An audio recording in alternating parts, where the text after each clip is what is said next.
Uh, Good morning and good afternoon to everybody. My name is Sylvia Fletcher, Chair of the IPA Publications Committee. I'm from the Uruguayan Psychoanalytical Society, Latin America, and with us is Dr. Rafael Monzrak, member of our committee from the Porto Alegre Society from Brazil. We are pleased to manage this new book event thanks to the help of Rhoda Bodekar, our web and publications manager. The Publications Committee is pleased to and honored to invite you to this new book event about on Freud's Moses and Monotheism. This outstanding book was edited by Lawrence Brown. Before we begin, I would like I would like to say a few words about our committee and the subject we have to deal with. This committee has a fundamental goal. It is a channel for the transmission of psychoanalysis to our books. Thinking about psychoanalysts without books is perhaps the closest thing to seeing us naked. I feel fortunate to chair this committee because, among other things, we receive books written by different authors from the IPA regions, and we discuss in our committee the ideas of the writers who send their books proposals. However, on the other hand, I feel concerned knowing that these books only reach certain analysts. I also feel sad because these books are not always available in the libraries of our psychoanalytic societies, unless the authors themselves donate one of their issues. The other important reason is that many analysts are unable to read them because they are only published in English, even though our Psychoanalytic Association has four official languages. Our committee has an extremely tight budget, so I would ask you to support this committee so that more analysts can learn and enjoy the continued growth of psychoanalysis through its authors. It is another of the bases for expanding psychoanalytic knowledge, showing its development, and collaborating with the younger generations so that they know that we are still alive, full of ideas, and happy to share and produce knowledge. Any idea of how to increase the transmission and diffusion of our books will be welcome.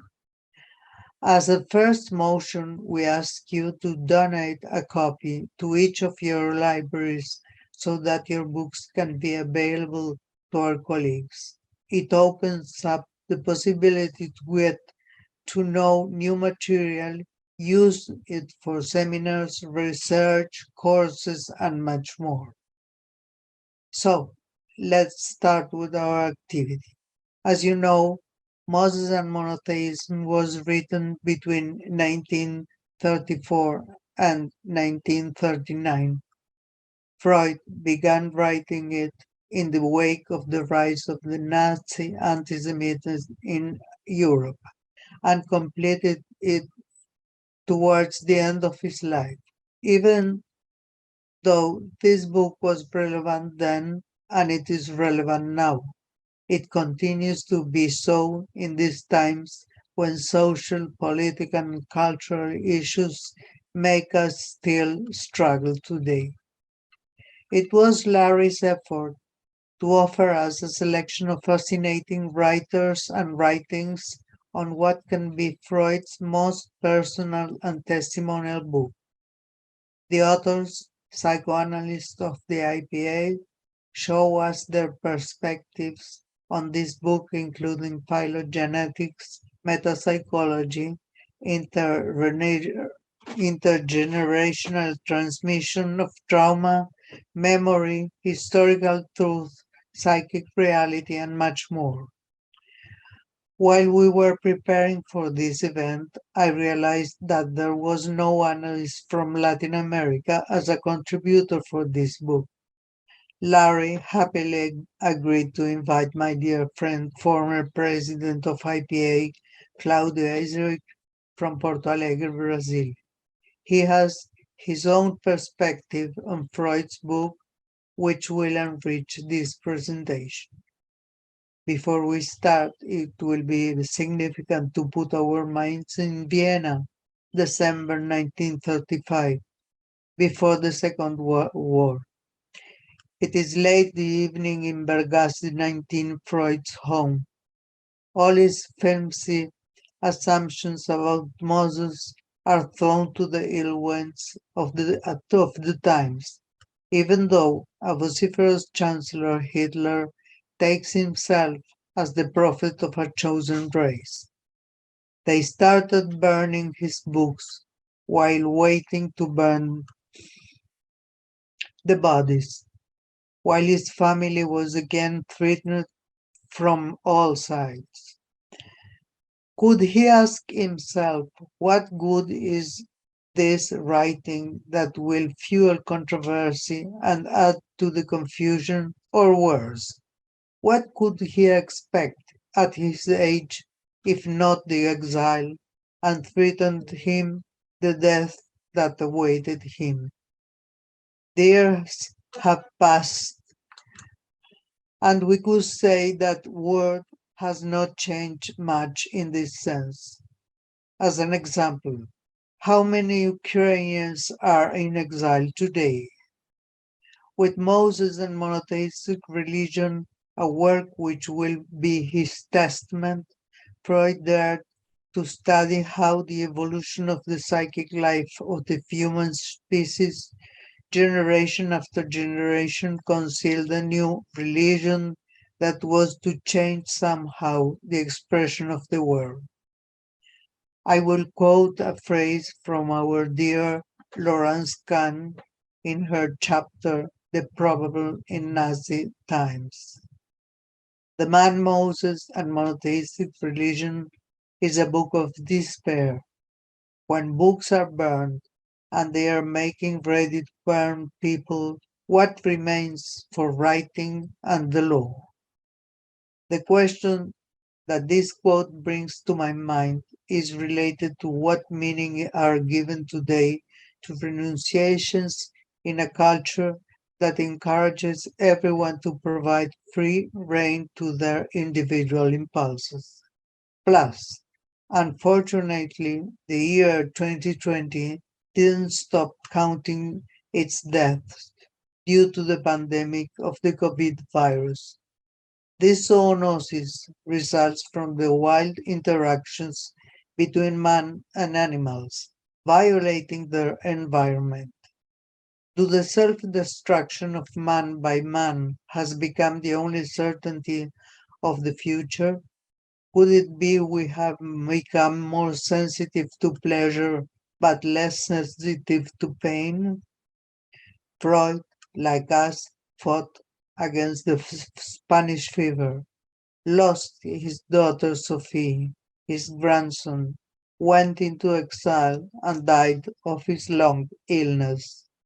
The pressing problems that besiege us in our time, where family, sexuality, and values are in crisis, give rise to endless violence expressed in different ways, showing its different faces, from the invisible suffering of societies more vulnerable individuals to all a too visible tragedy of cultures and countries' conflict, reminding us that safety and security don't just happen.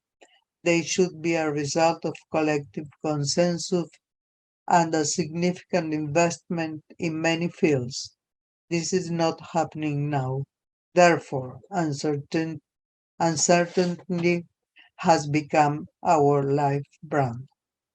Thank you so much for participating in this activity, and I give to Rafael to start. Sylvia, so thank you very much. It's a great pleasure to be here as well. And thank you for my introduction as a member of the committee and for the invitation for this. So I'm just going to be very brief. I'm just, my key job here is to maintain the activity working. We have a lot of palestrants and presenters, and then I'm going to introduce each one of them. I'm going to start a little bit of the presentation, and then we'll start formally the presenters will have the word. So, well, this book is very beautiful, and again, congratulations to all the editors and to the authors. It's actually 9 authors that it's on the book. They have written chapters, and we have fortunately the time, unfortunately, for 4 of them today to present a brief overview of this book. After the presenters give their presentation, we'll have a question and answers moment at the end. If anyone is aware of Zoom, we'll be using the raise hand option. There is also the chat. It's open. If someone wants to say something, I'll be reading, and we'll try to have a discussion at the end of the meeting. And with the raise hand, I'll make note whoever wants to speak, and then I'll call at the end.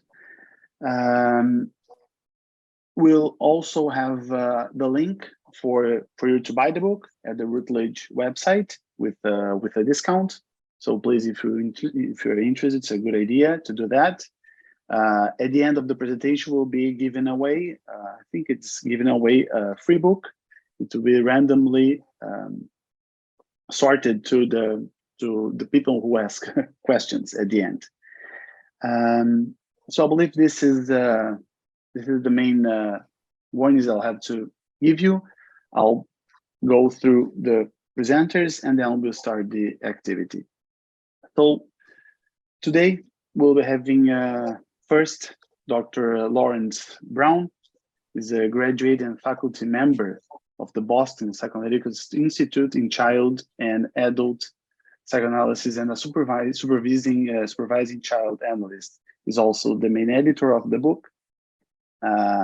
After Larry, we'll have Dr. Claudio Laxezeric, a training and supervised analyst from the Porto Alegre Psychoanalytic Society. He's a professor emeritus of psychiatry at the Federal University of Rio Grande do Sul, and former president of IPA and recipient of the Sigourney Award in 2011. After that, we have Eran Ronik. Dr. Eran is a training and supervised analyst at the Israel Psychoanalytic Society and the International Psychoanalytic Association, psychiatrist and historian. After that, we have Sara Bofito from Milano. Is a psychoanalyst, member of the Italian Psychoanalytic Society and of the IPA, expert in psychoanalysis of children and adolescents. She's associate editor of the International Journal of Psychoanalysis. And then Merav Roth. Dr. Merav is a clinical psychologist and a training psychoanalyst in the Israeli Psychoanalytic Society. She's the head of the psychoanalytic psychotherapy program in Tel Aviv University. And at the end, Dr. Sarah Collins is a training and supervising psychoanalyst at the British Psychoanalytic Association. It's past director of training and a guest member of the British Psychoanalytic Society. So these are the presenters. I'm not going to take any longer, so don't waste time. Please, if you have any questions, you can address to me directly at the chat, and we'll start the activity. So please, Dr. Larry, I'll give you the word. Okay, thank you, Raphael, and Sylvia too. It's a unique pleasure for me to be part of this conversation about Freud's last book, Moses and Monotheism. And I've been asked a number of times, well, why this book? So I want to talk about that. Why this book? Why did this book come into being for me? As I thought about this question, my associations drifted back to my childhood remembering our annual Seders and Moses, assisted by God, freeing the Hebrew slaves, as depicted in Cecil B. DeMille's epic, The Ten Commandments. I'm sure we've all seen this growing up. I love the so-called sword and sandal movies of that era, but none affected me as much as the film The Egyptian, shot in lush Technicolor with exciting scenes of warriors battling in chariots. I was enthralled by the film about an Egyptian physician who ministered to a young prince in Pharaoh's court. This young prince said that there was one God, the sun god, which struck me as a very strange and curious idea when I was younger, and that this younger pharaoh became later the heretic pharaoh Akhenaten. I felt drawn very much to this pharaoh, who upended the status quo, and perhaps I felt that way because I was beginning to undergo the necessary heresy of my own adolescence. My father grew up during the Depression of the 1930s and was robbed of a good education, but was knowledgeable about many subjects. One time, while idly chatting with my father about being a teenager, he mentioned a man named Sigmund Freud, who was a psychoanalyst, and spoke with great reverence about this person. When I asked him about it, my father said that Freud was very controversial and that he helped people to understand themselves and their worries by talking with them. I was fortunate to attend Adelphi University in New York, noted for its psychoanalytic orientation in the mid-1960s, and was quickly smitten with the classic works of Freud, Karl Abraham, and others. I also began a good treatment that increased my desire to become a psychoanalyst. These lines of interest, the Pharaoh Akhenaten and later psychoanalysis, became intertwined for me when I spent 2 years as a postdoctoral fellow at the Menninger Clinic in Topeka, Kansas. As luck would have it, the head of the Topeka Institute, Ishak Ramsey, was a Coptic Christian from Egypt. And when I told him of my interest in the Pharaoh Akhenaten, he introduced me to Freud's Moses and Monotheism, saying that Freud had written about the Pharaoh in this, his last book, and that I might want to read it. I endeavored to read Moses and Monotheism at Dr. Ramsey's suggestion, but found it much too difficult to understand. So I put it aside for a later time. Consequently, reading the book sank into a latent state, awaiting to be read in the future. However, I did write my first analytic paper at Menninger's, The Pharaoh Akhenaten, an Object Relations Point of View, unpublished, and was pleased to have the opportunity to discuss it with Dr. Ramsey.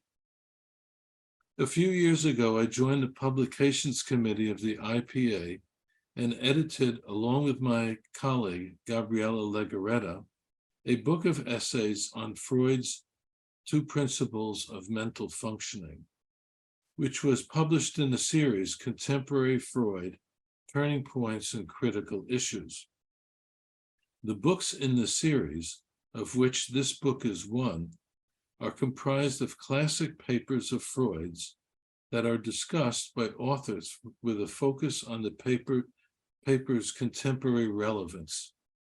When I realized Moses and Monotheism had not been given this treatment, I requested that the publications committee give me the green light to undergo this project. So I'm very grateful to the IPA Publications Committee for their support of this book, to the 9 authors who contributed these excellent chapters, and to Gabriella Legarreta as the series editor. I'm going to read a short excerpt from my opening chapter dealing with Freud's identification with Moses. And it talks about Freud and the statue of Moses. Freud traveled extensively in Europe, and despite his fascination with the Eternal City, he seemed to have had an erotic inhibition to visiting Rome, a reluctance that lifted with the close of his 4 years of self-analysis. It was through that self-analytic work that he was able to understand more fully his identification with an aspect of Moses. Just as Moses was kept from entering the Holy Land because he disobeyed God, so Freud would be kept from his discoveries, and he feared that the price of his triumph might be his own death.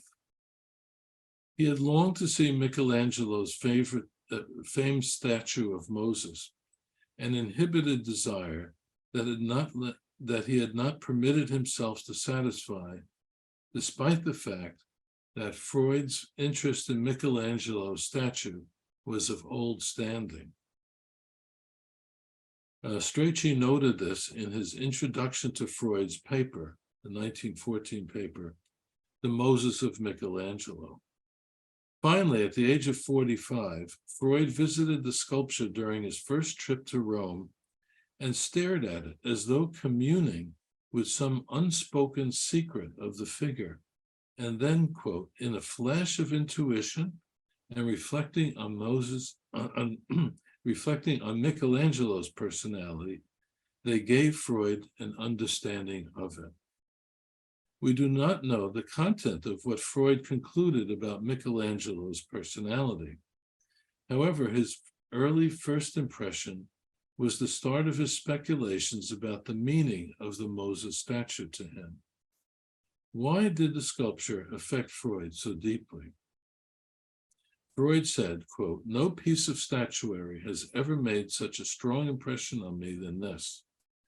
He was probably familiar with the statue, since there was a plaster copy of it at the Vienna Academy of Art, which he surely had seen on many occasions.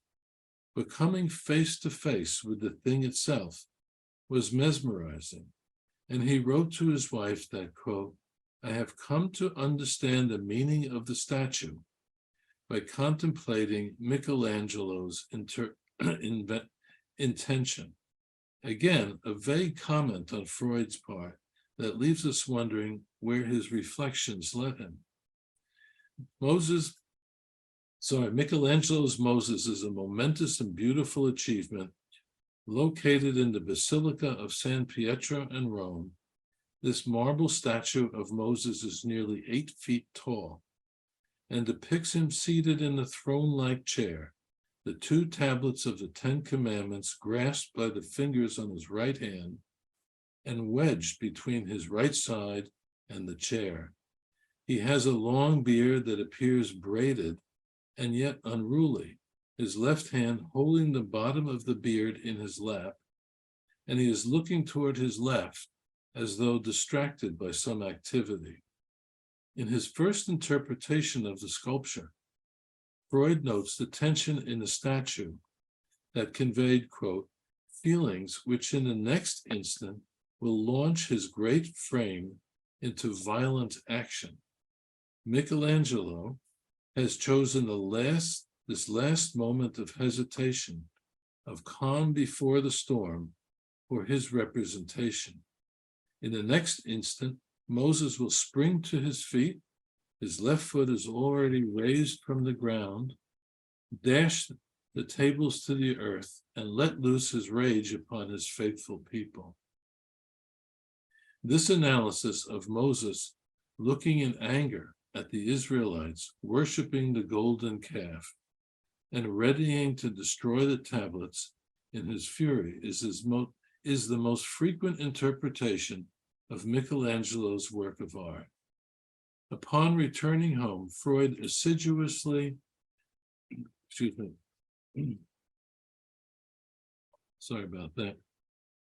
Freud assiduously reviewed the numerous writings about the figure and seemed to slowly formulate his own theory about the Moses sculpture in his many subsequent visits to Rome over the years. Freud's return to Rome in 1912 proved to be an important visit in his efforts to gain a more definitive perspective of the statue. He reported to Jones that he visited Moses every day and that Freud hired a sketch artist to draw detailed pictures of certain segments of the sculpture for him in order to inspect portions of the statue more closely. Ultimately, Freud concluded that the statue was not capturing the moment before Moses was about to rage at the idol-worshiping Israelites and smash the Ten Commandments to the ground, but rather the sculpture depicted a different story. Noting that the biblical Moses was given to his fits of rage, Freud asserted that the statue did not represent Moses about to lose control of his anger, but rather, quote, something new and more than human to the figure of Moses, so that the giant frame with its tremendous physical power becomes only a concrete expression of the highest mental achievement that is possible in a man, that of struggling successfully against the inward passion for the sake of the cause to which he has devoted himself. Freud here has adopted a perspective that others had not taken, that the statue captures the endpoint of a process in which Moses deployed his highest mental achievement of curtailing one's wrath, and that the sculpture details Moses taking his seat in order to preserve the Ten Commandments rather than to destroy them. This interpretation of Michelangelo's famous work seems to have evolved from Freud's original flash of intuition in 1901 about the artist's intent and from his subsequent numerous visits to Rome. Regarding his identification with Moses, Freud had been struggling with his own anger in 1914 when he wrote the paper about Michelangelo's sculpture, and so his emphasis on the highest mental achievement of curtailing one's rage also applied to his personal struggles at the time. He had felt abandoned by Adler and Rank, and worse yet, by his protege Jung, which stung him the most since Freud had earlier considered him his most promising adherent. These losses surely tested Freud to restrain his anger, and this theme lightly colored his unique view of Moses curtailing his rage at the disloyal Israelites and the Ten Commandments from destruction. Interestingly, he returned from a trip to Rome feeling invigorated and wrote the Moses of Michelangelo in less than a week, but decided to publish it anonymously against the advice from Rank and Sachs. He told Karl Abraham that he viewed the paper as amateurish, and it would be an affront to Moses. Thus, it was published in Imago without an author's name, which was finally added in 1924 when the paper was published in his collected writings. Thanks very much.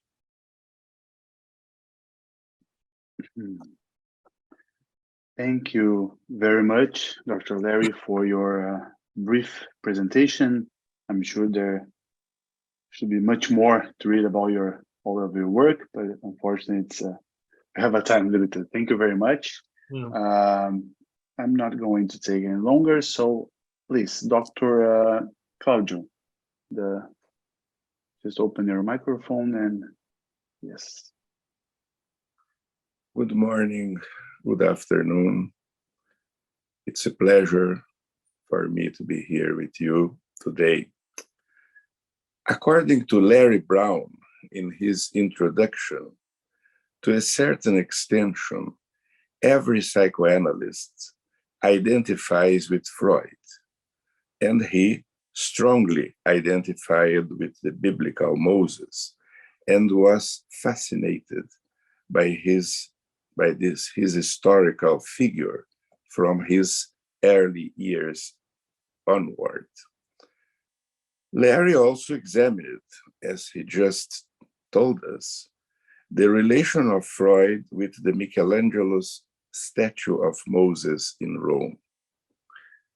I am grateful to Sylvia Fleshner and Raphael Mondrzak for the invitation to be here today and for the opportunity of reading this remarkable new book of this series, Contemporary Freud, Turning Points and Critical Issues.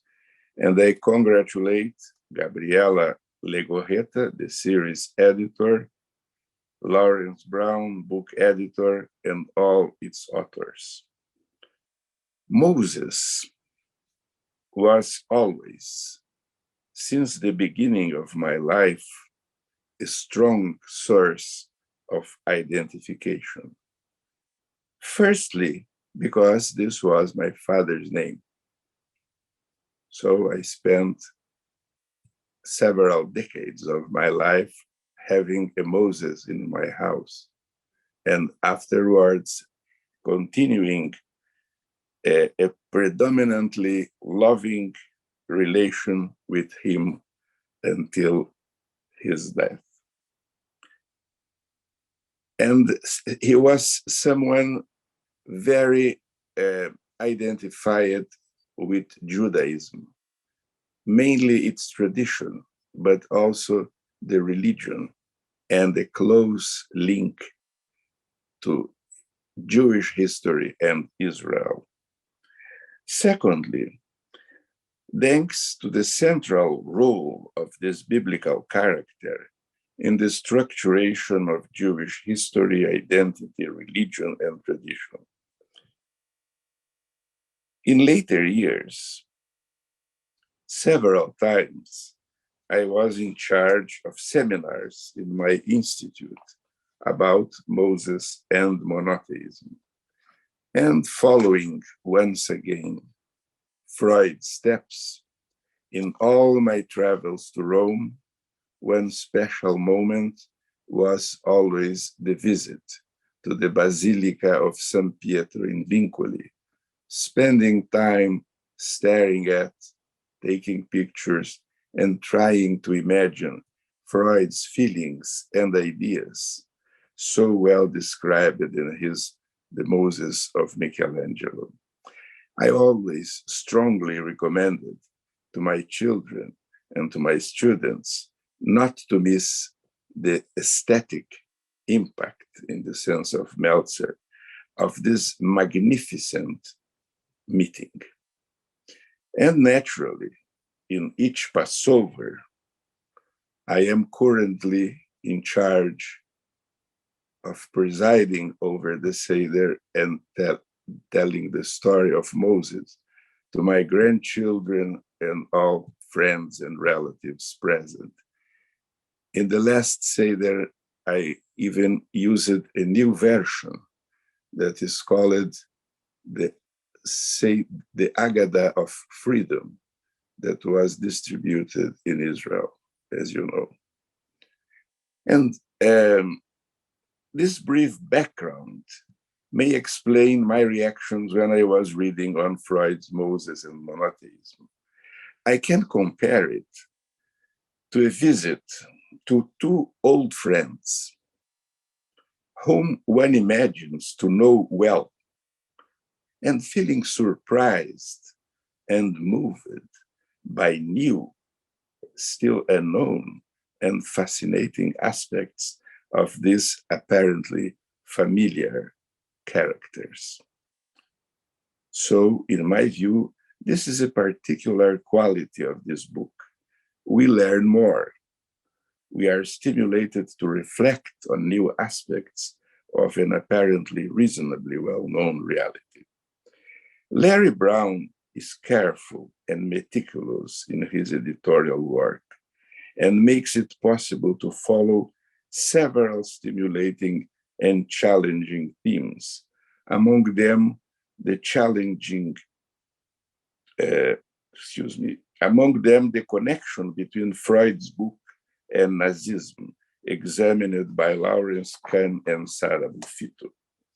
Phylogenetic fantasy and the reappearance of repressed memories from our ancient history is addressed by Peter Hofer, who also describes a moving and dramatic moment of the life of another great leader, Martin Luther King, and David Benheim.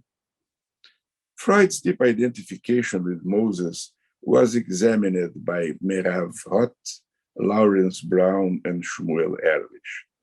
They consider that this identification implies that just as Moses has received the Torah from God and was responsible for cultivating and guarding its teachings, so Freud has created psychoanalysis as a similar discipline that continues as a work in progress, as I used to call it, and is taught around the world. One of the most fascinating chapters of the book, in my view, is the Jewish offensive, the reception of Freud's Moses and monotheism in mandatory Jewish Palestine.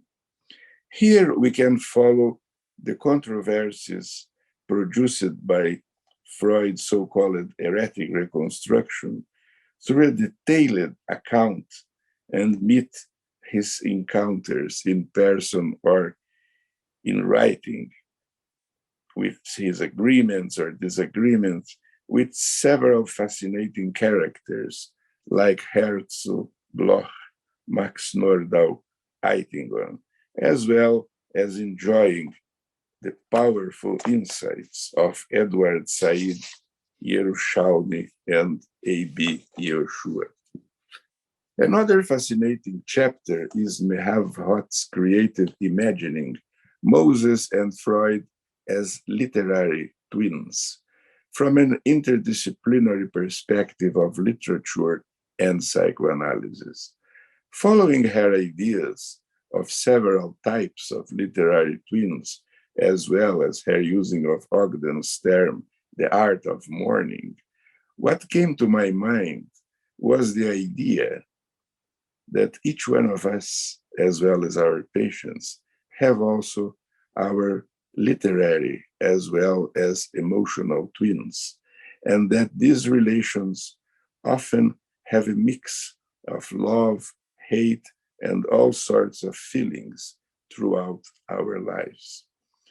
Roth states that Freud used Moses as his literary twin, and by viewing his reflection in the story of Moses, which is full of grand dramas and radical moments of illusion and disillusion, Freud was able to reflect on his exceptional life's journey and transcend it all the way to vantage point offered to him from the heights of Mount Sinai and Nebo. Memory and historical truth is beautifully explored by Sarah Collins with precious clinical material, taking advantage of the new developments put forward by Bion. According to her, the project of Moses and monotheism was a subject of great relevance to Freud's own relationship with his Jewishness and to his intellectual confrontation with spiritual belief and its function in the human mind. In this text, says Collins, he sought to apply the ideas of psychoanalysis to group psychology, expanding the scope of psychoanalysis beyond that of the individual psyche to multifaceted aspects of social, religious, and cultural life. Sarah Buffito, in her creative chapter, shows us the other author. And I think this is a very original idea. As Freud as a novelist, concluding that the other author can be seen as Freud inner narrator, a personification of that necessary transformative function of reality. Freud's figure, even as an analyst, becomes closer to the more contemporary figure of an analyst who faces the same mental operations and challenges that he helps his patients to recognize and overcome. Rachel Blass examines a struggle with doubt and conviction in Freud's Moses and Monotheism, his theories on doubt and conviction, and his struggle with historical truth. Shmuel Ehrlich, with his usual brightness, examines leadership, legacy, and anti-Semitism in a paper called Der Mann Moses and the Man Freud. As in other chapters, Shmuel shows clearly that in his last book, Freud continues the unendless working through his personality, achievements, his Jewish identity, his challenges as a leader, his condition of the great men like Moses and Akhenaten. He faces the riddle presented by old age, imminent death, legacy, transmission, and continuity. Ehrlich explores also the several faces of anti-Semitism that, as we all know, in his words, is currently alive and well, currently taking refuge under the new guise of anti-Israel sentiments and hatred, but unfortunately taking advantage of the regrettable right-wing violence and threat produced by its current government. I would like to say before ending something about this issue of Freud's relationship with his Jewish condition. In a book written by Richard Sterba, Reminiscences of a Viennese Psychoanalyst, he told us that in the last meeting of the Vienna Psychoanalytic Society before the war, Freud got into the room with all the members of the society, and Anna told him of the board's decision that the seat of the Vienna Psychoanalytic Society would be wherever Freud would settle, and of the intention of its members to leave Austria. And then this is what Sterba writes. When we got up from our chairs to take leave, Freud remarked, after the destruction of the temple in Jerusalem by Titus, Rabbi Yohanan ben Zachai asked for permission to open a school at Yavne for the study of the Torah. We are going to do the same. We are, after all, used to persecution by our history, tradition, and some of us by personal experience. We all left this. We shook hands with Freud and leave taking. We all left this last official meeting of the society with a heavy heart. It was the last time I saw him. I would like to point out the fact that in this dramatic moment, what came to Freud's mind was perhaps the essence of his Jewish condition. My purpose in this brief comment was mainly to use it as an appetizer to the true psychoanalytic and literary banquet produced by the chef editor Larry Brown and the 9 authors. We have here very sophisticated food for thought and moving ahead in our continuous working through as psychoanalysts and citizens of the world we live in, with all its challenges, wars, conflicts, racism, anti-Semitism, inequality, but also with the fascinating tools that Freud, Moses, and so many others, great men and women, left us. Thank you.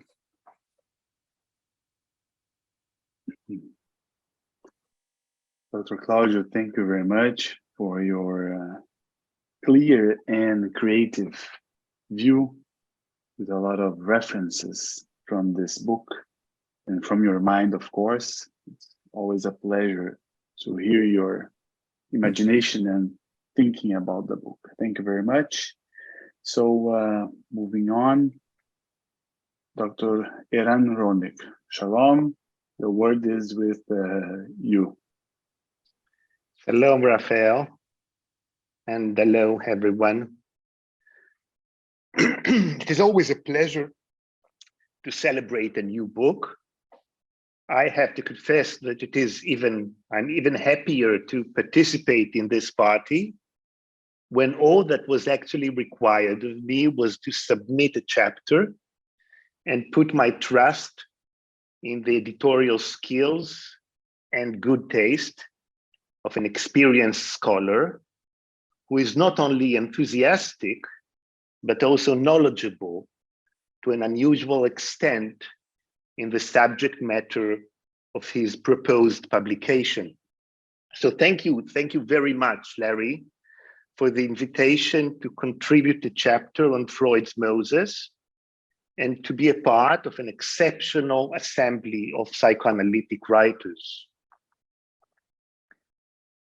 As psychoanalysts, we are sometimes asked to single out specific instances or experiences from our lives that have played a seminal role in our choice of profession, or more specifically, in the formation of our analytic identity.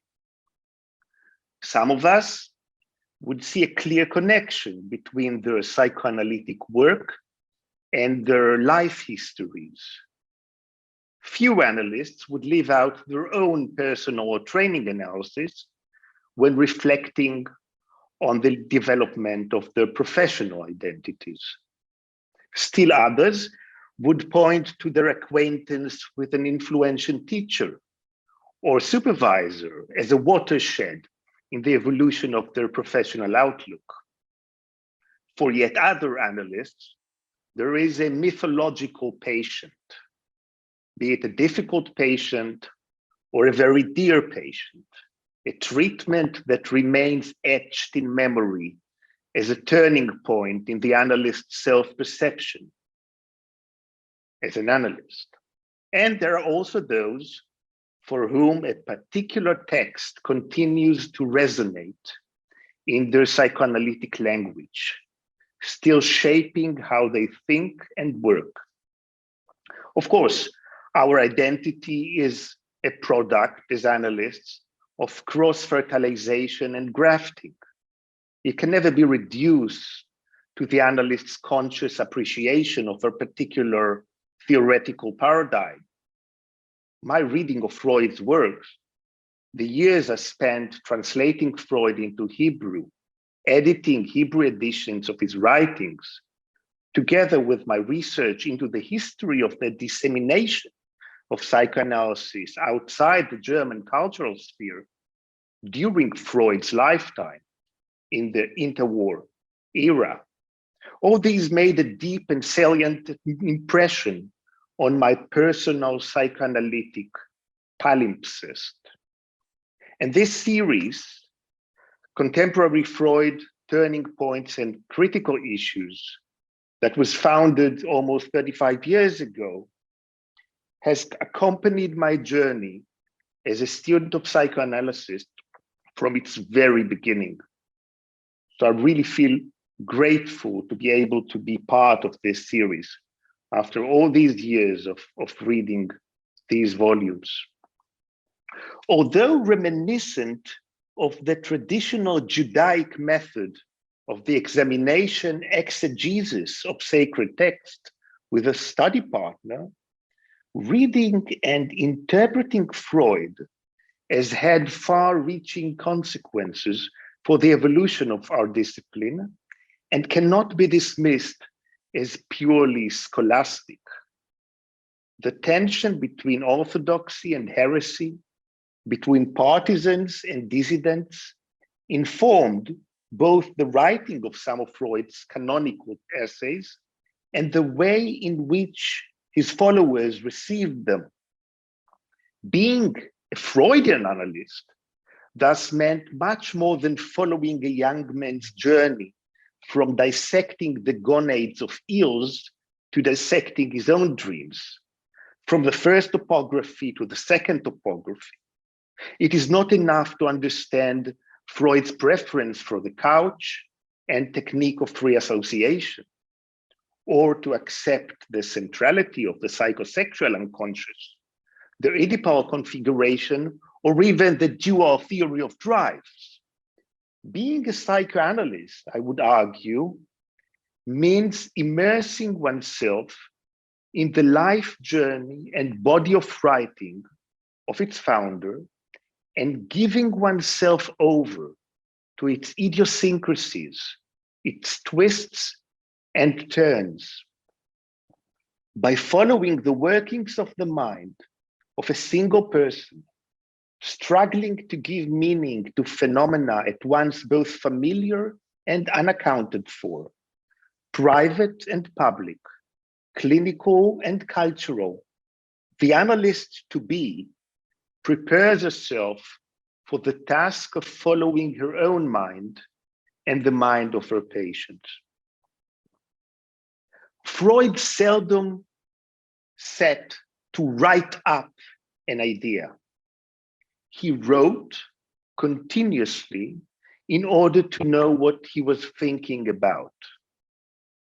As he worked in parallel on several essays at a time, Freud's study resembled an atelier, the study of an artist, with several unfinished canvases stretched out next to each other, waiting for the muses and whims of the master to allow their completion.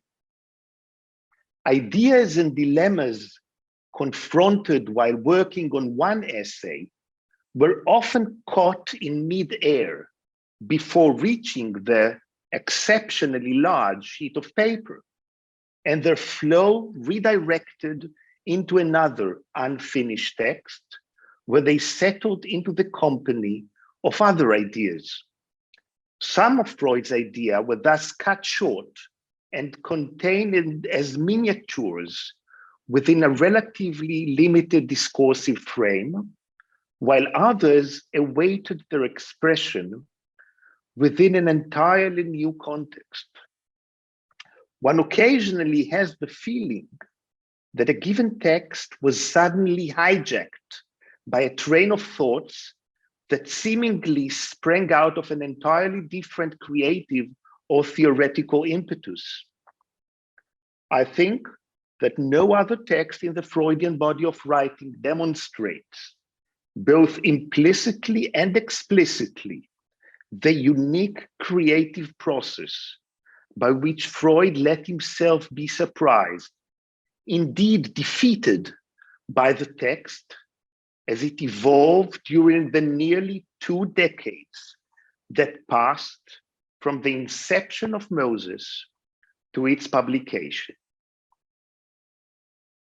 In fact, even after all these years of germination, the publication of Moses was still bearing some of the characteristica of induced labor, of premature birth. I have tried to show in my chapter that it took a violent political act to force Freud to overcome his doubts and save the Moses essay from further procrastination.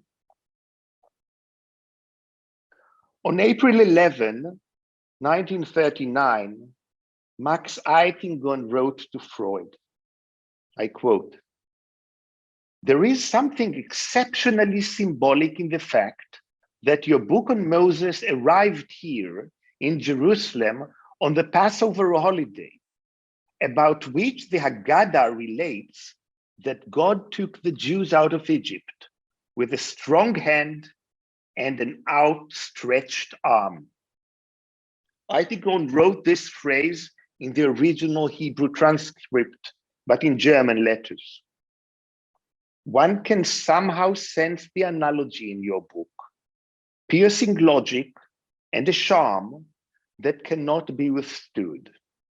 That is how you bring the reader close to you in the final section, repeating for him the difficult arguments you make in part 2. It is a fine book. End of quote. Freud's Moses book is as political as so many other texts, theoretical or clinical, he wrote.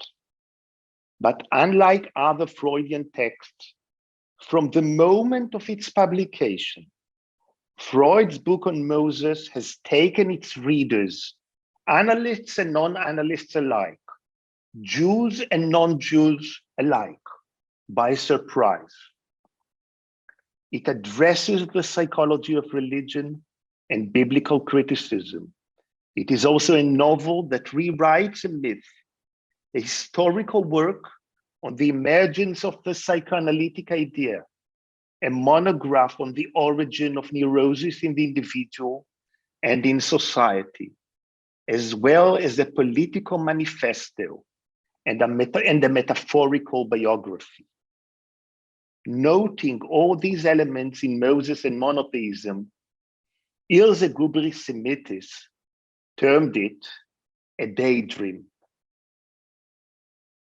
In my contribution to Larry Brown's editorial volume, I focused on the political and mental condition that informed the reception of Freud's Moses book in Jewish Palestine, later Israel, in the interwar era.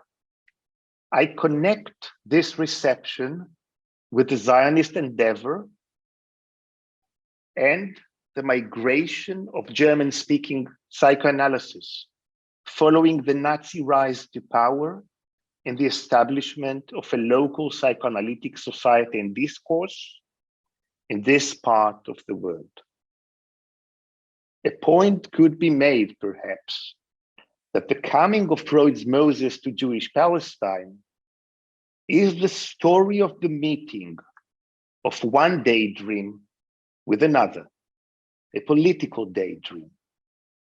Thank you very much.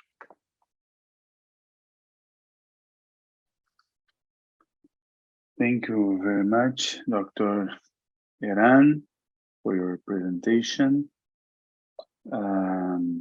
So moving on, we have scheduled here Dr. Sara Bofito. So please, Dr. Sara. Thank you. Thank you.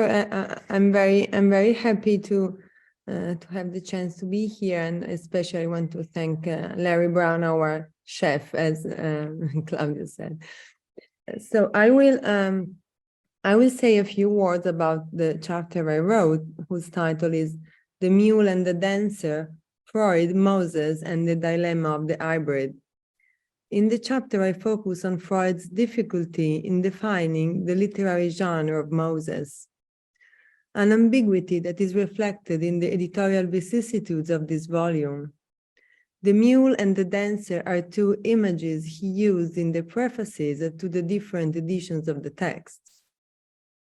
Because the edition we know of Moses and Monotheism has a subtitle, indeed a definition, 3 essays. Freud is referring to the fact that the book, which was released in 1938, is composed of two essays that appeared already in Imago in 1937, and the third essay preceded by two prefatory notes, both dated 1938. In them, Freud explains the reasons that had kept him from publishing the volume until then. The first is prior to March 1938, when Freud was still in Vienna.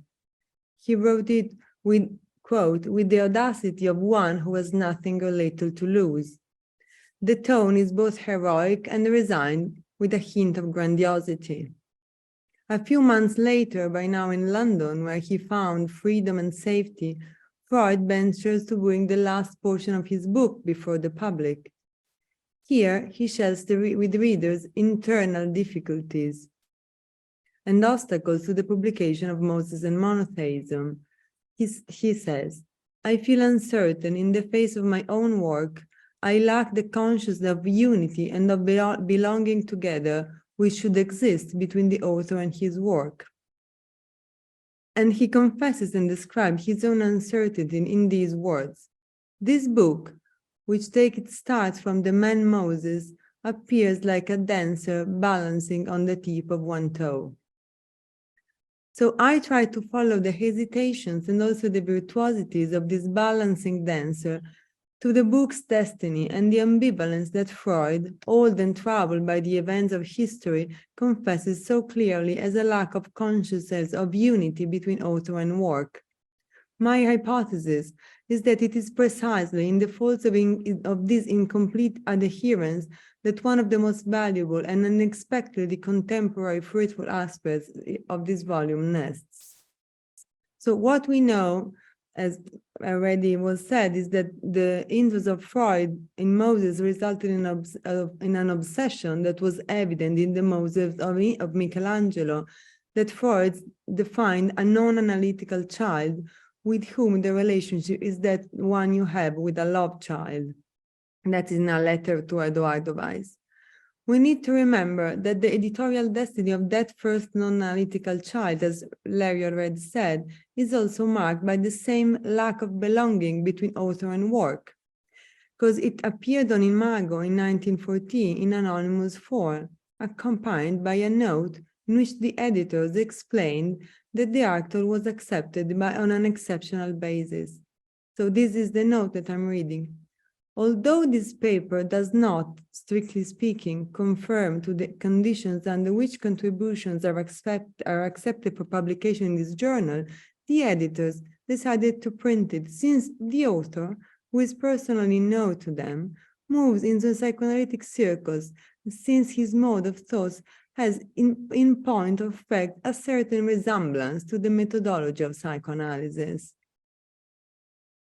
This non-analytical child was later acknowledged by Freud in 1924, when it seemed that Freud's love for this text was so special precisely because it was colored by ambivalence, so much that he invented, in the note just quoted, another author, known in the psychoanalytic circle, who would claim authorship.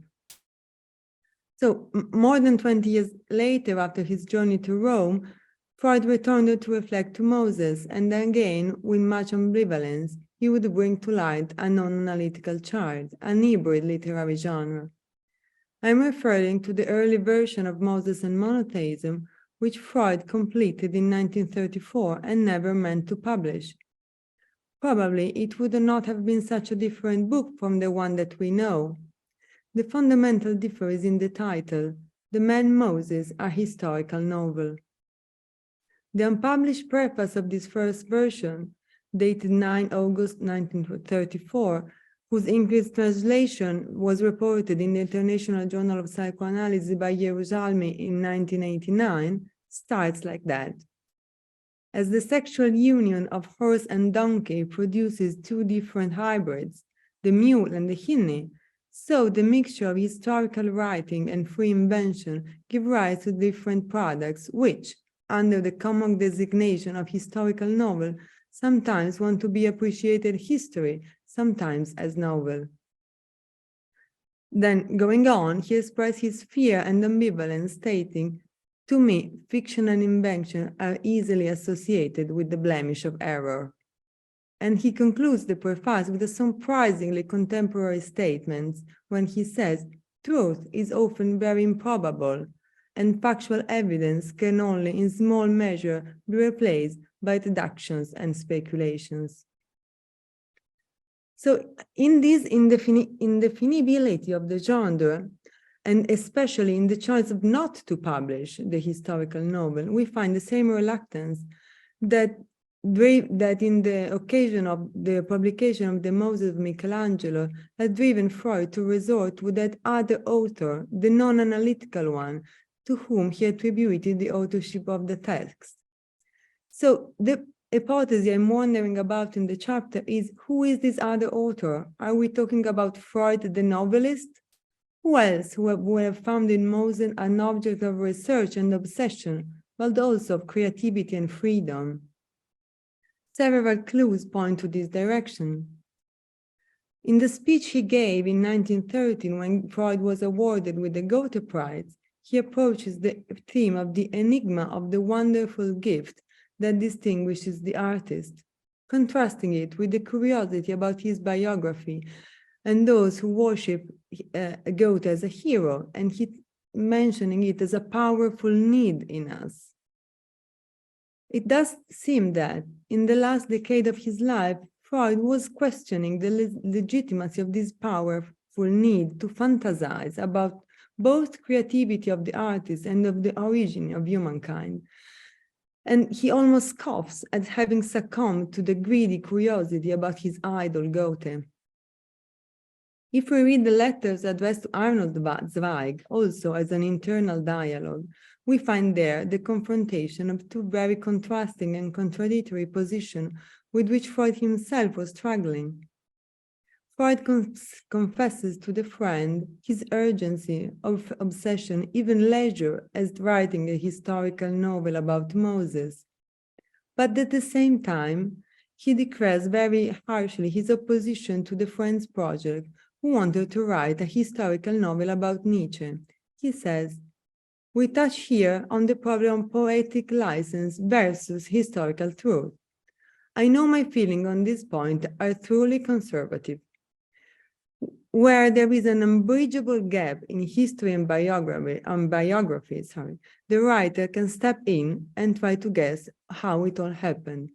I am inhabited country, in my country may be allowed to establish the creature of the imagination." So, on the one hand, Freud defines a boundary of legitimacy of the fantastic speculation, relegating it to very remote times and space that would authorize himself to write Moses and Monotheism. On the other hand, we cannot help but notice a certain stridor in Freud's moralistic severity if we compare it to the modernity of the consideration of verisimilitude, reality, and truth, with which he concludes his definition of the historical novel. And it makes us smile even more, finding it even more jarring if we compare this letter to Arnold Zweig with those he exchanged with the other Zweig author, Stefan, when Stefan Zweig published his biography of Freud in 1931. In response to the publication, Freud does not hide a certain satisfaction, together with an almost too human narcissistic fragility, when we find him bothered by the biographer insisting on his petit bourgeois correctness, because he states of himself, this fellow is actually somewhat more complicated. So we agree Freud was a complicated fellow, a character from whom, if only by scrolling through the letters around the subject, we see the emergence of a double, that other author, who can shamelessly write and fantasize about origins, inventing them, just as Moses invented the Jew. Following this thread, hidden in Freud's ambivalence, we can see the internal vicissitudes and obstacles to the publication of the historical novel as a sort of anticipation, a preconscious intuition by Freud of one of the most fertile discourses of contemporary psychoanalysis.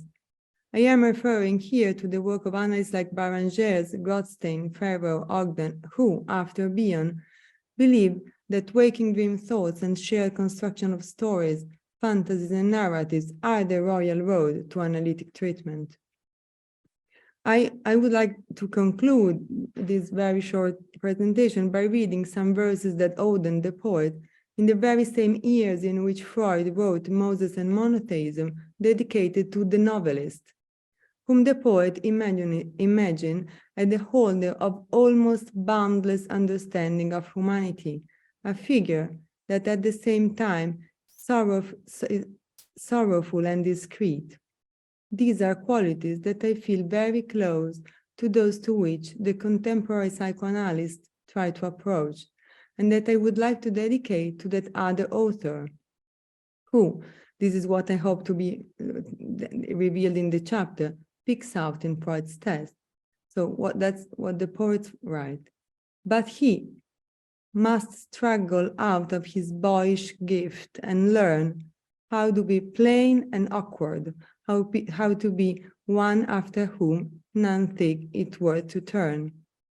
For to achieve his lightest wish, he must become the whole of boredom, subject to the vulgar complaints like love, among the just, be just, among the 50, 52, and his own weak person, if he can, must suffer dully all the wrongs of man. Thank you. Thank you very much.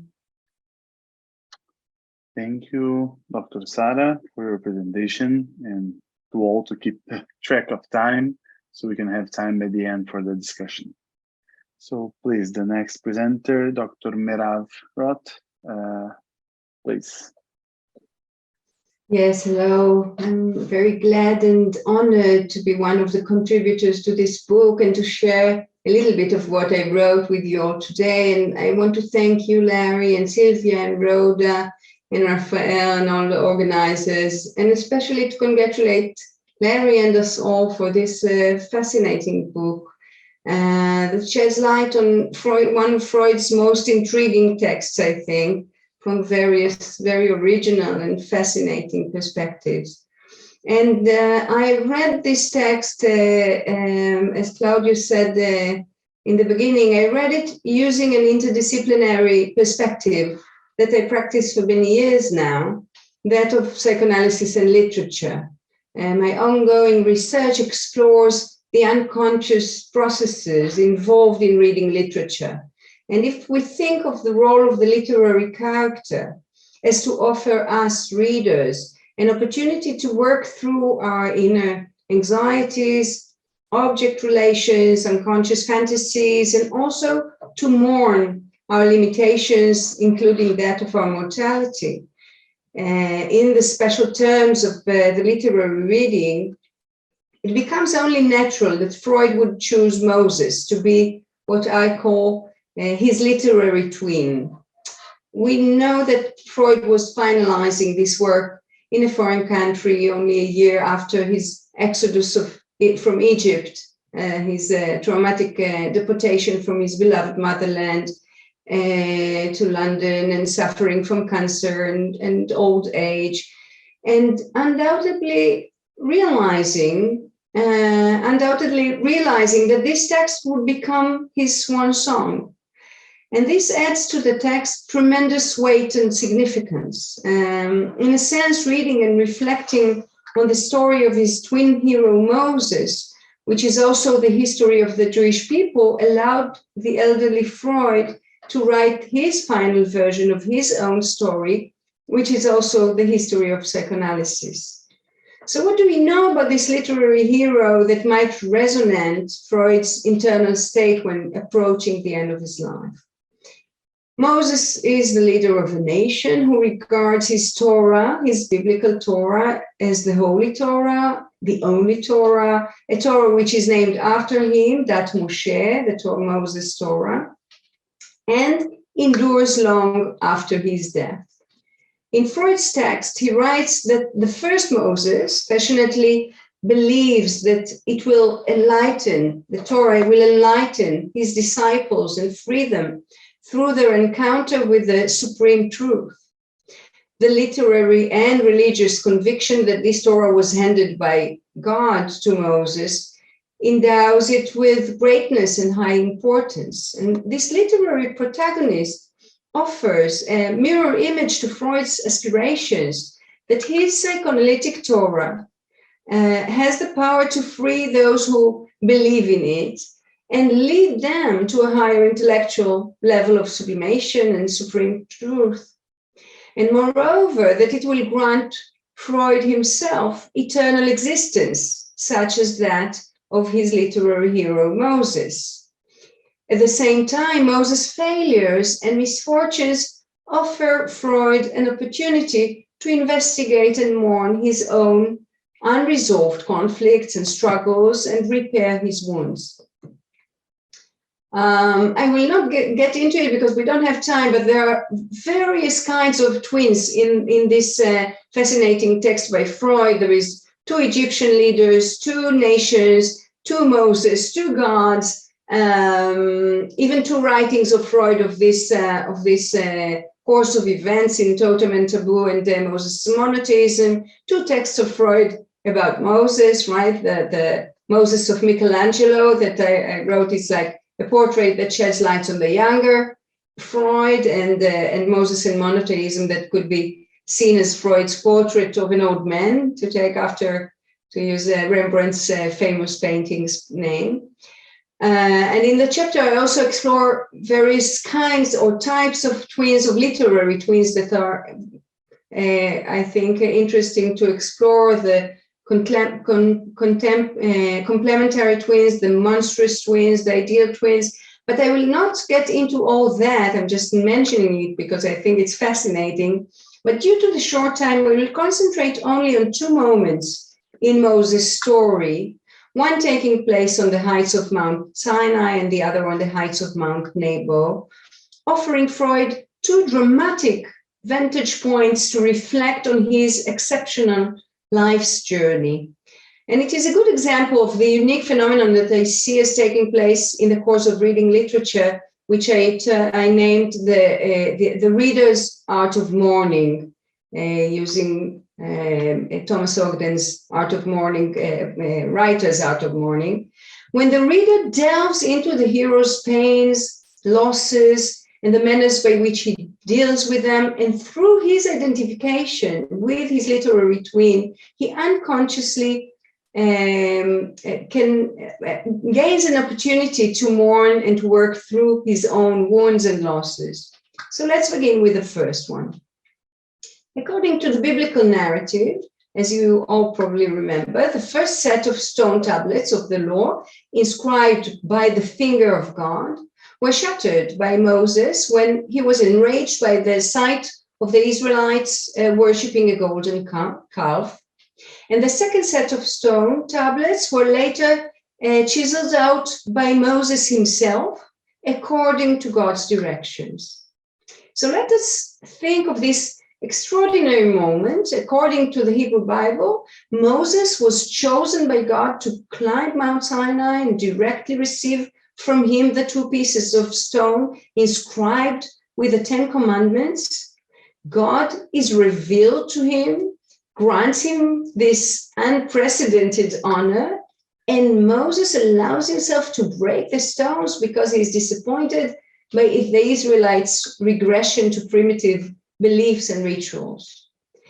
And we can easily trace the resemblance between this overwhelming story and Freud's struggles and disappointments when bringing the psychoanalytic legacy to the scientific community at the beginning of his work, and in a sense throughout his whole endeavor as well.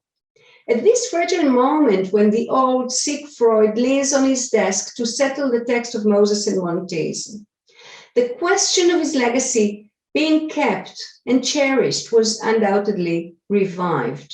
And through his identification with Moses, Freud, the reader, was offered the opportunity to work through his own deep eagerness as a leader, that his Torah will be accepted, and to mourn moments of great misery and rage, when, like Moses, instead of gratitude, he was either betrayed by his followers or faced by indifference or blunt rejection by the scientific community.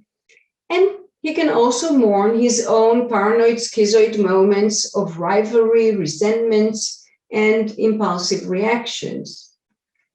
At the same time, through the reader's self-awareness of his own destructiveness in the face of the literary twin, the biblical story not only arouses guilt, but also reveals the possibility of reparation, which is represented by the second tablet of stones, recreating law and order, and eventually handed to the people, allowing him a second chance after he lost it in his temporary regression. And the possibility and importance of reparation is signified by the content of the Ten Commandments as well, destined to be breached over and over again, yet one always has the internal option to rewrite them, to remember them, the pieces, and to repair what was formerly shattered. Although at the time when Moses and Monotheism was published, Freud was surrounded by loving family and friends, and psychoanalysis was well established, Moses' story also grants Freud another opportunity, and that is to work through and mourn his long-lasting sense of loneliness, as Klein named her last paper. That is clarified in the biblical story to be an inherent position of a leader. As you probably all remember, Moses' face is so radiant after his encounter with the Lord that he put a veil over his face.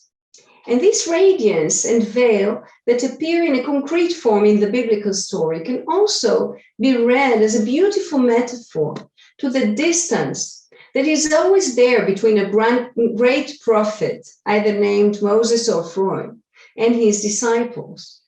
And this aspect of the radiance and the veil needed can also be read as a metaphor of a good interpretation, which should not dazzle or blind the patient who receives it, but rather should be handled gently, perhaps somewhat veiled by its tremendous impact. And here I turn to the other zenith, where one of the most heartbreaking moments in the biblical story take place, when God tells Moses that he's not allowed to enter the promised land and that he will die on Nebo mountain, seeing the promised land only from afar. And Moses does not fully accept his tragic fate of never reaching the promised land. Freud's literary twin thus holds the leader's stick from its two ends in both meanings. On the one hand, Moses acknowledges his limitations, declines from his omnipotent position, dying on Mount Nebo.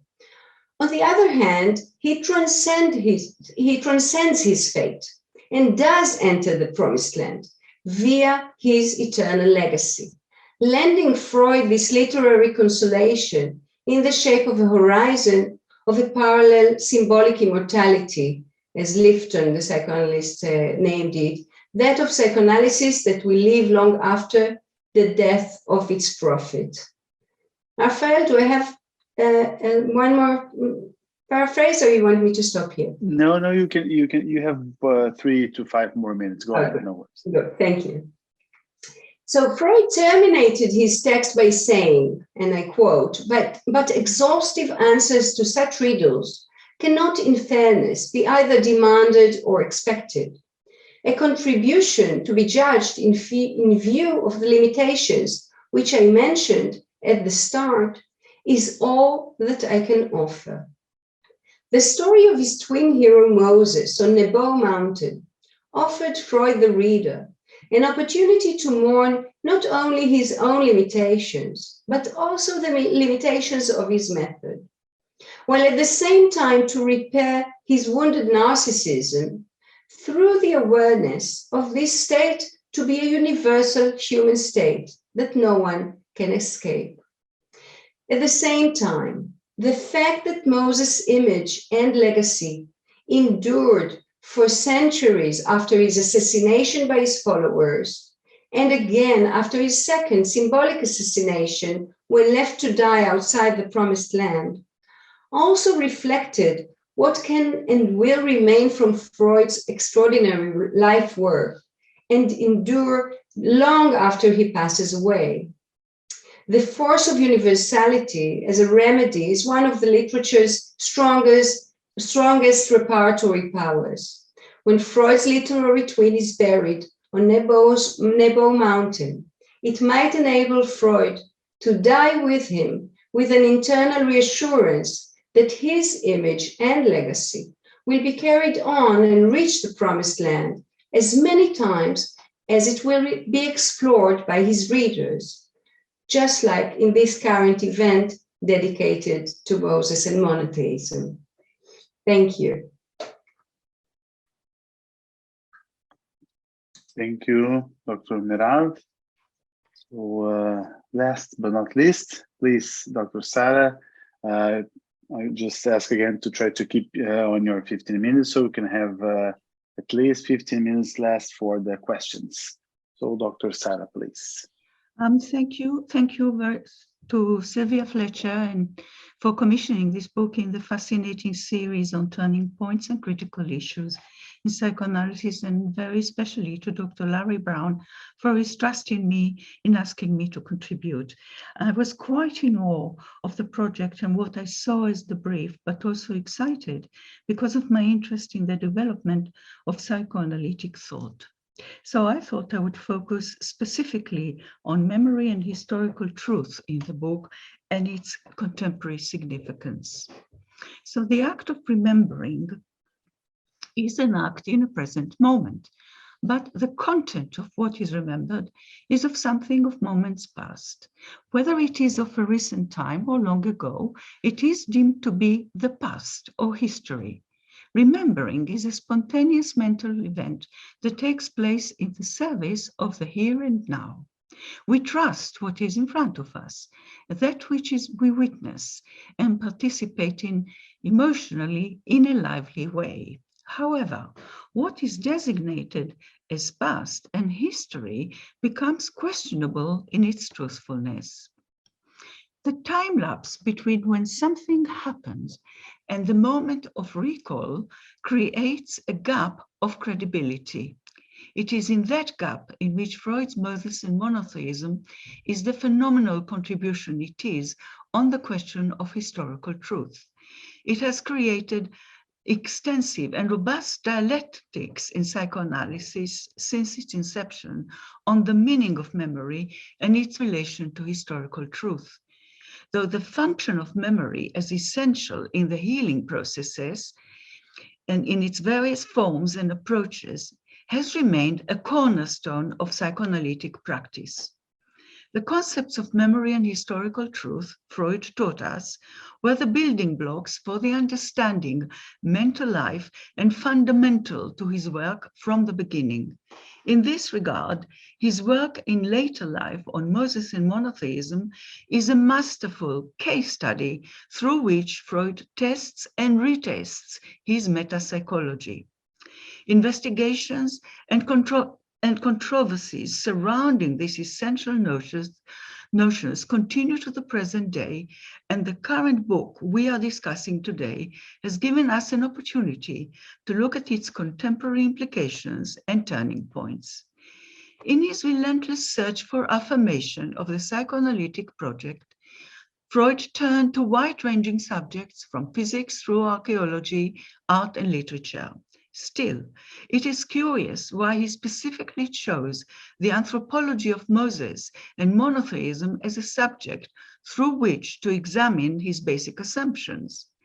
This is a storyline which seemingly has little to do with a talking cure that takes place in the privacy of a consulting room. But its significance is heightened by the fact that memory is an essential theme in the story, which held a unique curative function for Freud.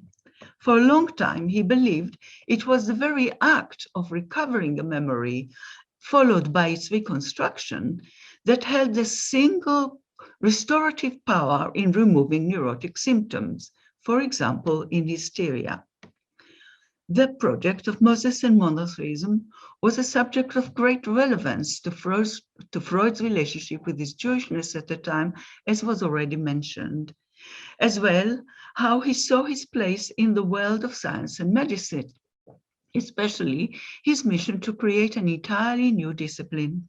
Therefore, it reflects his conflictual confrontation with belief in his background faith, which clashed with his rational scientific approach. It was Freud's contention that in the creation of the Judaic faith, the vagaries of memory, its repression, and the rewriting of history, thus altering its truth, had a central function.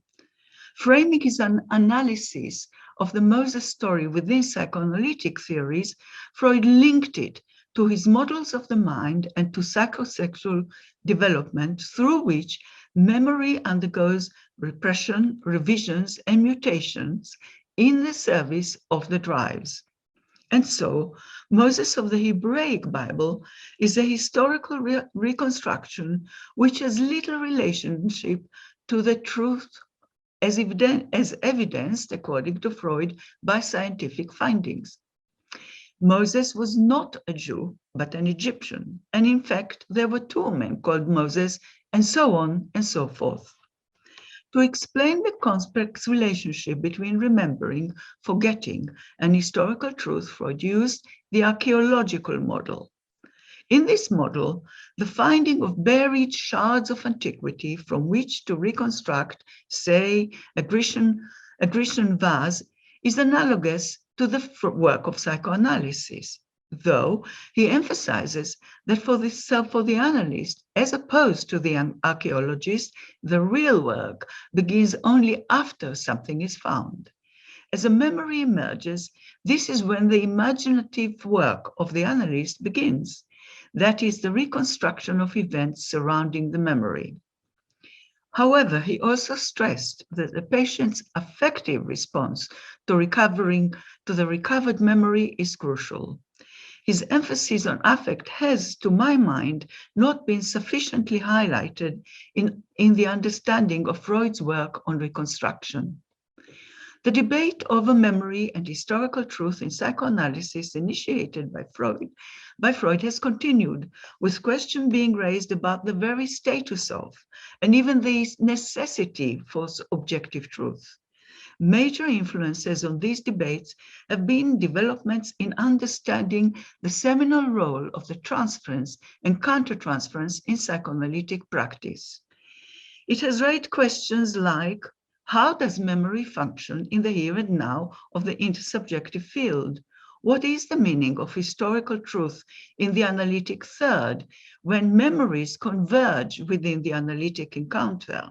For example, when analyst and patient share similar childhood memories, though in different contexts.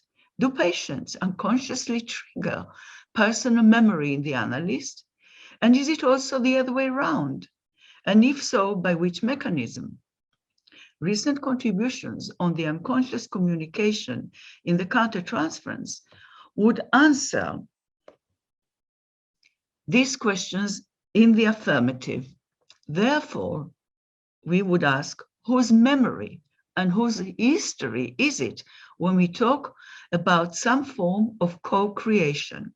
In other words, the clear distinction and delineated boundaries between analysts and patients' contribution to the analytic narrative that firmly existed in Freud's time has become a matter of debate in contemporary psychoanalysis. In Moses and Monotheism, the narrative hinges on the fate of a memory of a murder. The original Moses had been killed by the people he had led in an act of primitive parricide, a customary habit at the time, apparently, because it was the only way to achieve procreation. It was not a surprise then that the sordid event of murdering the leader was forgotten, which provided Freud with a lively example of the work of repression in a group in a past historical time. Notably, the habit continues to modern times, though in some parts of the world it is confined to fantasy, and in some cases it is done through canceling culture on social media. This rich metaphorical evocation of the Moses narrative as an exploration of the function of constructing a historical truth reiterated the late Freudian understanding of libidinal development. It also exemplifies his approach to technique, which rested on recovered memory, historization of truth, and reconstruction.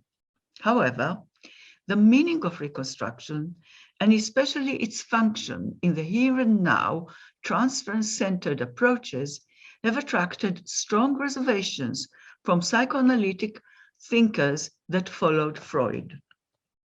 Bion, at the 1957 International Congress, critiqued Freud, and I quote, "I suggested that Freud's analogy of an archaeological investigation with a psychoanalysis was helpful if it were considered that we were exposing evidence not so much of a primitive civilization as of a primitive disaster. We are confronted not so much with a static situation that permits leisurely study, but with a catastrophe that remains at one and at the same moment actively vital and yet incapable of resolution into quiescence." Bion's emphasis, end of quote. Bion's emphasis on the actively destructive processes happening continually. His theory of thinking and the dynamic function of representation in the unconscious have extended the Freudian metapsychology as expressed in Moses and monotheism almost beyond recognition. I think that mentioning resolution into quiescence, that's a piece of his quote, in the above quote, Bion is alluding to Freud's proposition in Beyond the Pleasure Principle, whereby the organism is constantly striving towards a primal inorganic state equated with a nirvana-like quietude. Consequently, for Freud, what would be found in an archaeological dig is the aftermath of destruction, when all living things have already died, for example, what was found in Pompeii. Viewed critically by Bion, however, this restorative reconstruction is likened to some retrospective, after the event pursuit of something that is no longer alive nor active, therefore maybe possibly even irrelevant. So not so for Bion, who viewed the origins of suffering in mental life quite differently. His attention focused on processes of disintegration in the human psyche that occur each time the patient attempts to think. These primitive psychic attacks on thinking are active all the while. Its ongoing expressions present within the analytic encounter, especially with psychotic patients or within psychotic states, when patients are even unable to dream. Evidently, the contemporary Bionian view takes account of current understanding of the centrality of transference and especially the countertransference in unconscious communications. Therefore, for Freud, memory, having been repressed, is stored in the unconscious, ready to come to light, as it were. But for Bion, memory has been shattered to tiny smithereens and therefore has as yet to be find representation at all. Freud, despite this great disparity between these two giant thinkers, there is, I think, a thread that really links them at a very deep level, because they both profoundly believed in the supremacy of emotion over reasoning. Freud, in 1938, famously said that the most important element in reconstruction that could help recovery was the patient's affective response to it, without which it is a futile exercise. A view already expressed in his earlier writings, for example, in 5 lectures in 1910, and Bion in 1970 notably stated that reason, this is a quote, reason is emotion's slave and exists to rationalize emotional experience. This explains why the notion of taxon thinking features so prominently in his writings, since thinking itself is an agency for representing affect. In conclusion, what then is the significance of historical truths in psychoanalysis of today?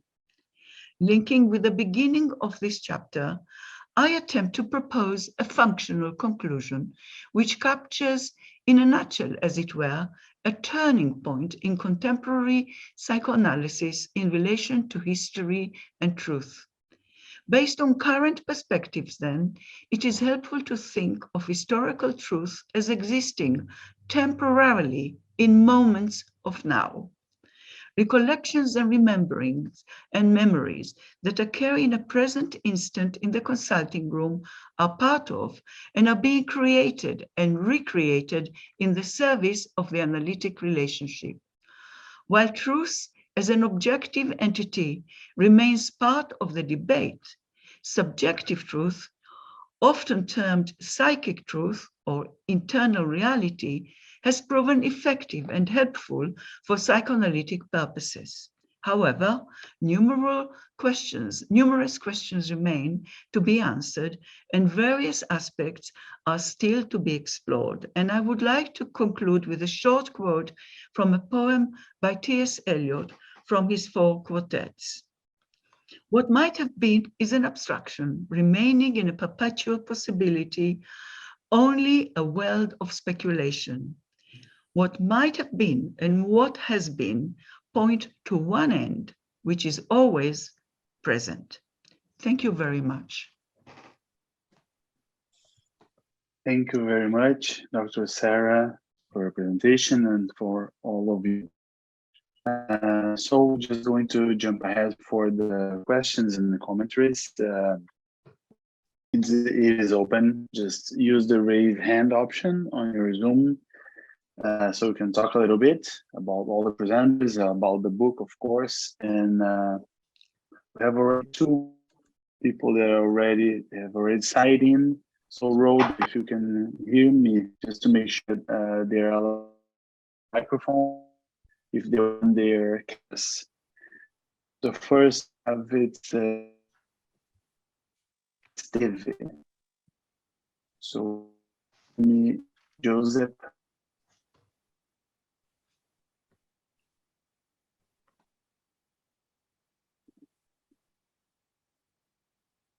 And while let's wait for a minute, and we have a second one, Eliezer Steiner, as well. Raise So their sorry, hand. that's a mistake. That is a mistake. I'm really sorry. So sorry. Thank you for this wonderful talk and presentation. Thank you. No worries. Okay. We'll just wait a more minute for Joseph or Esteve. And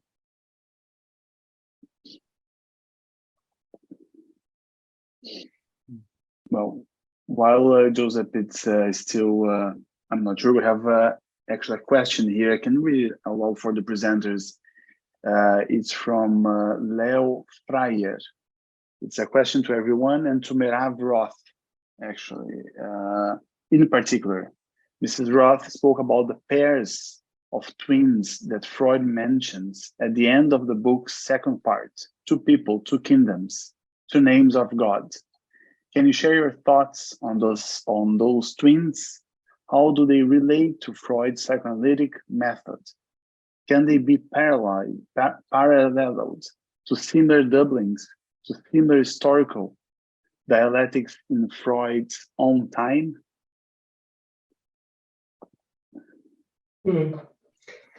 That's an interesting question. We can all think about it together because I didn't write it directly in the chapter.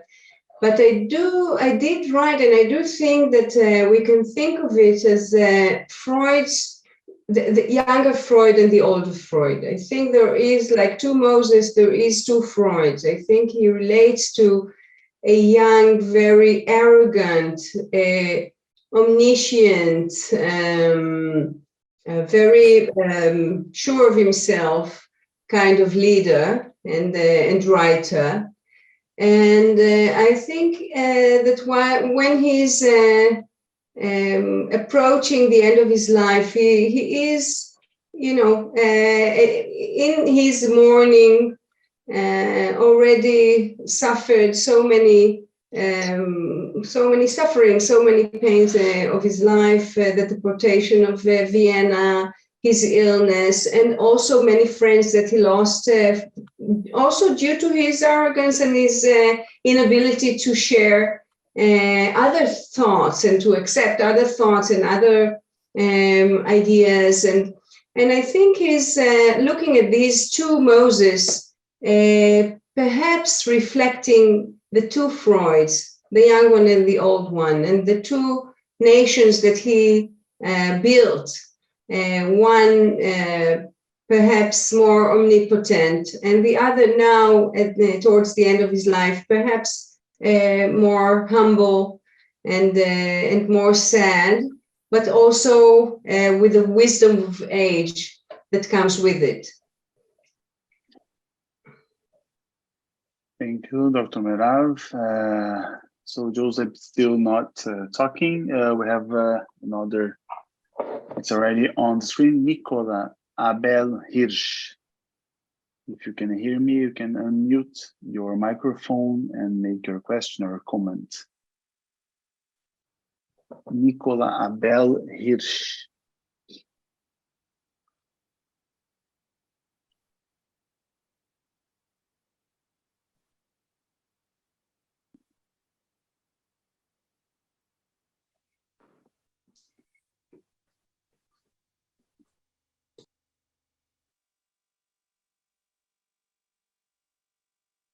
Well, again, he's not speaking, so let's move to the next one. If Nicola, if you want to say something, just unmute and call me, okay? I'm just going to open another question there in the question and answers here. If you want to raise your hand, just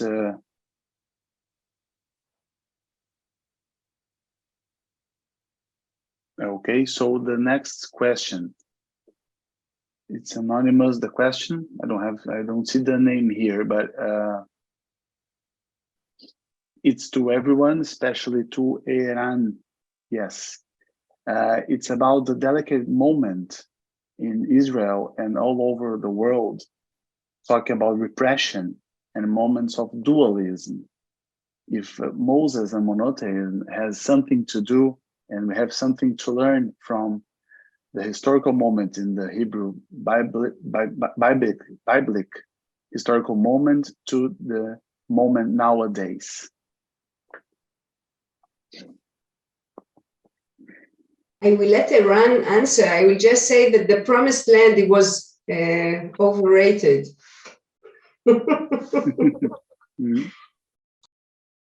Thank you. You have no idea. Considering the current reality also.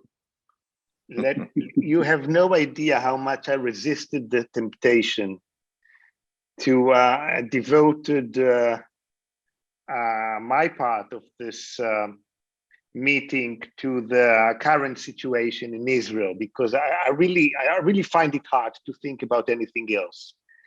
I confess in that regard to a prejudice. Not only that, I also have a bit of a beef with the IPA for the past few weeks for having refused to let me post an essay on the current situation in Israel on the IPA website. And I'm still waiting for the publication committee reconsideration of my request to publish the text about this very issue. Well, not about Moses, but our analytic stance and our analytic understanding of, should I say, the state of affairs or the affairs of the state? Because yes, Moses is a political statement, and it was treated as such by its readers, both in Palestine and elsewhere. And as I wrote, there were even thoughts about Freud's.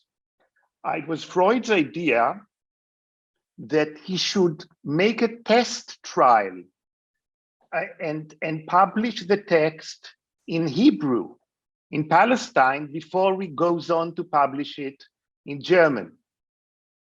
And Eitingon, who was by then trying to establish psychoanalysis in Jerusalem, reacted quite panically about this very idea and did not spare this from Freud. He said he thought it was a very bad idea.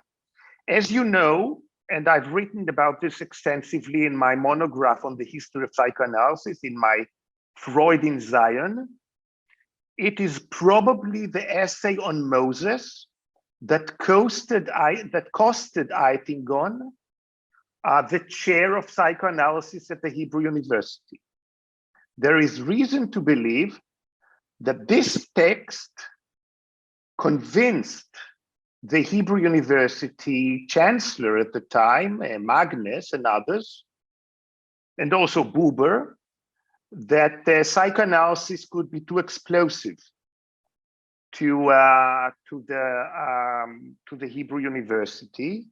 And I'm trying to follow up on this thesis in my previous book, Freud in Zion. I'm not sure if I answered your question, because as you see, I'm slightly using your impetus to link several issues I'm concerned with. One is the current political situation. I dared call Zionism in my talk only just moments ago a daydream, not because I think it is not worthy of its fulfillment, but I think that Zionism is now clashing into some of the most phantasmatic elements in its essence, and it is not self-evident. It is not. It is a difficult curve. It is a very dangerous moment, historical moment in the Zionist project. I'm not at all sure that we can easily recover from that. And as an analyst, I know that not all crises are crises one overcomes in a better sense. Some traumas leave us with scars that could not heal properly. And yeah, I would not just look into the text on Moses in search for a perspective on the current crisis of Israeli politics. I would also look at several other texts by Freud to try and seek, if not a solution, then at least a consolation that some splits could be overcome and some dynamites that were put into the Zionist building could still be diffused. Well, thank you for letting me, at least evacuate some of my pent up energy in this regard. There are people, Gordon Yang Hishim, it's thank you for putting the elephant in the room and the relevance of Freud's paper to the current crisis between the Israeli government and the Palestinian society. Dr. Claudio, Dr. Larry, you wish to say something on this matter, or I can move on? Were you asking me? Well, with regard to what Aaron was just speaking about, I highly recommend reading the essay that he, very, very thoughtful and deeply reflective essay on the relationship of what's going on in Zion and in Israel, and its effect on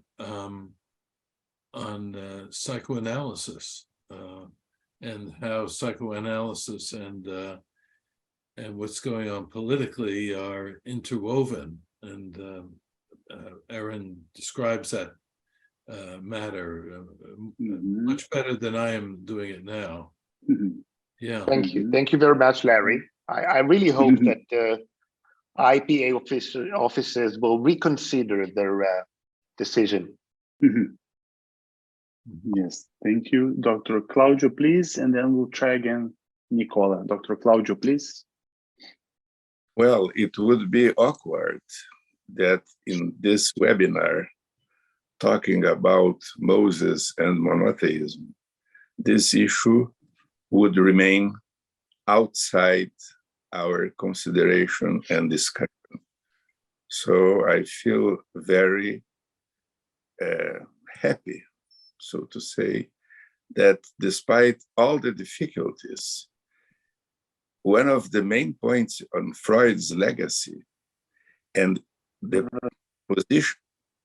position of Moses in so many critical situations was exactly to face the challenges, not to keep silence.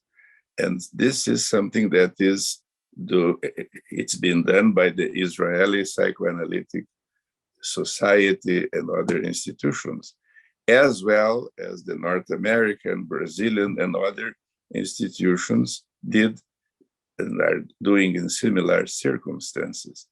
So I think that the idea of openly discussing this kind of issues is part of the psychoanalytic tradition, as well as it's part of the Jewish tradition, the Israeli tradition, and the tradition of all our countries.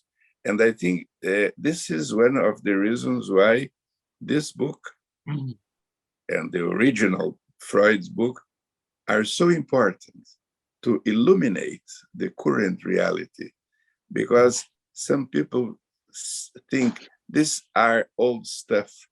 No, this is not old stuff. This is current, lively, stimulating facts, discussions, debates, interpretations, and ways to help us to face the difficult moment. So I congratulate all of you and us for having the opportunity of opening and discussing this issue. Raphael, yes. I'd like to make one last comment, if I may. Yes, please, just be brief. To have a little bit, just 1 more 2 minutes. Yeah. Well, when one writes a book, you never really have a good sense about how it's going to be received. And when it is received successfully, it's a joyful and special experience. And I had no idea how this book was going to be received, and whether it would be, a number of people said, "What? Talk about that?" And it really gives me a great sense of appreciation for all the collective work we've all done in putting this book together. And it's and I think I'm going to go out and buy the book, actually. So yes. Well, thank you, Dr. Larry. Just 1 minute, Nicola, do you wish to talk? Okay, so she's not hearing. I have received my commandment to be strict from the goddess of our activity, which in this moment for me is Dr. Sylvia Fleshner, the chair of our committee. So we have a lot of questions, but unfortunately we are on time, and of course continue this discussion for at least 1 hour from now on, but it's unfortunately my commandment has come to me. So please, I'll have to give the word to Dr. Sylvia Fleshner to close the activity. Dr. Sylvia, I have the book to give away from the people who make the random to see who will receive a book. So I'll give the name afterwards. So please, Dr. Sylvia. Okay, I only want to thank everybody. It was really very moving to hear you and to read the book also. Thank you, Larry. Thank you very much for this excellent book, his writers, the writings. Thank you, Claudio, for accepting to be with us. And thank you, Rafael and Rhoda. And I wish everybody could read this book and take a good